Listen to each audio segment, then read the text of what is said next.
क्या कभी आपने सोचा है कि जो शिप सिर्फ समंदर में चलने के लिए बनाई गई वो शॉर्टकट के चक्कर में पहाड़ पर चढ़े या किसी दूसरे साइल पर जा पहुंचे। ये हमको इम्पॉसिबल ही लगता है, मगर असल में ये हकीकत भी है। उस जगह को पैनमा कनाल भी कहा जाता है। ये पैनमा कनाल वो वाहिद ऐसी नहर है जो जितना भी बड़ा और भारी जहाज हो उसे किसी तरह ऊपर उठा भी लेती है और फिर कोई नुकसान हुए बगैर वापिस से समंदर में भी ले आती है। आज से 160 साल पहले जो भी चाइना से शिप निकलती थी उसे यूरोप तक पहुंचने के लिए साउथ चाइना सी से होते हुए बे ऑफ बंगाल और इंडियन ओशन से होते हुए फिर जाकर वो यूरोप पहुंचती थी। ये सफ़र 24,000 किलोमीटर लंबा था। इसमें टाइम भी बहुत लगता था और पैसा भी। इसके अलावा इस रास्ते में बहुत मुश्किलात भी थी। साल के कई महीने तो यहाँ बर्फ़ जमी रहती थी, इसलिए इधर से गुजरना बहुत मुश्किल भी होता था। इसको सोल्व करने और समंदर में शॉर्टकट बनाने के लिए साल 1859 में एक नहर बनाई गई जिसको स्यूज कनाल भी कहा जाता है। इस नहर ने बड़ी आसानी से अरबियन सी को मेडिटेरेनियन सी के साथ जोड़ दिया। जो सफ़र 24,000 किलोमीटर घूमकर पूरा किया जाता था वो स्यूज कनाल की वजह से 13,000 किलोमीटर में पूरा होने लगा।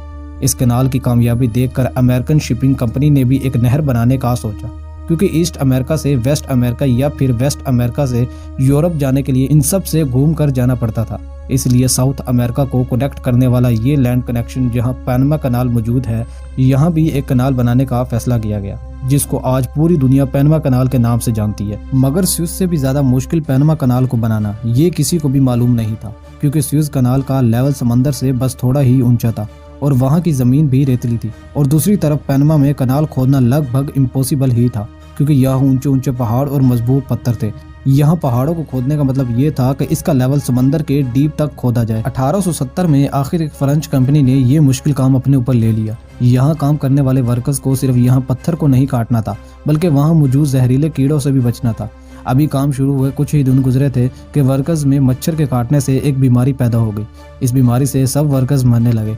मामला वहां तक पहुंच गया कि 5,600 वर्कर्स इस बीमारी से जान धो बैठे।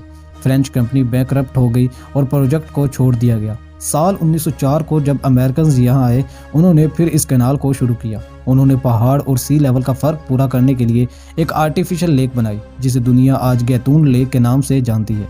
इस लेक की मदद से कैनाल का एक हिस्सा अटलांटिक ओशन और दूसरा हिस्सा पैसिफिक ओशन तक पहुंचाया गया। मगर अभी भी एक मसला था, और वो ये था कि अटलांटिक ओशन से शिप को पैसिफिक ओशन तक पहुंचाने के लिए 1 फीट की चढ़ाई पर चढ़ाना बहुत ज़रूरी था। इस काम को अंजाम देने के लिए उन्होंने वाटर लॉक्स को इस्तेमाल किया। शिप जब पहले लॉक के करीब पहुंचती है तो लॉक के अंदर का पानी सी लेवल से मैच करने के बाद ट्रेन किया जाता है। जब पहले लॉक का वाटर लेवल समंदर के लेवल तक हो जाता है तो लॉक खोल दिया जाता है और शिप अब पहले लॉक के अंदर चली जाती है। जब शिप पहले लॉक में आ जाती है तो उसे बंद कर दिया जाता है। इसी तरह पहले लॉक से दूसरे लॉक्स तक शिप को ऊपर चढ़ाने के लिए दूसरे लॉक का पानी ट्रेन होकर पहले लॉक में डाला जाता है। जब दोनों लॉक्स का वाटर लेवल बराबर हो जाता है तो फिर गेट खोल दिया जाता है और शिप दूसरे लॉक में पहुंच जाती है। फिर दूसरे लॉक का गेट दोबारा बंद हो जाता है। इसी तरह तीसरा लॉक खोला जाता है। तकरीबन 30 किलोमीटर लॉक्स को पार करने के बाद एक बार फिर से लॉक का सिलसिला शुरू हो जाता है। जिस तरह शिप को ऊपर किया जाता है इसी तरह इसको नीचे भी किया जाता है, यानी लॉक्स का इस्तेमाल करके शिप को पैसिफिक ओशन के लेवल तक लाया जाता है। ये वो वाहिद कैनाल है जो आज तक न कहीं बनाई गई है और ना कहीं बनाई जाएगी।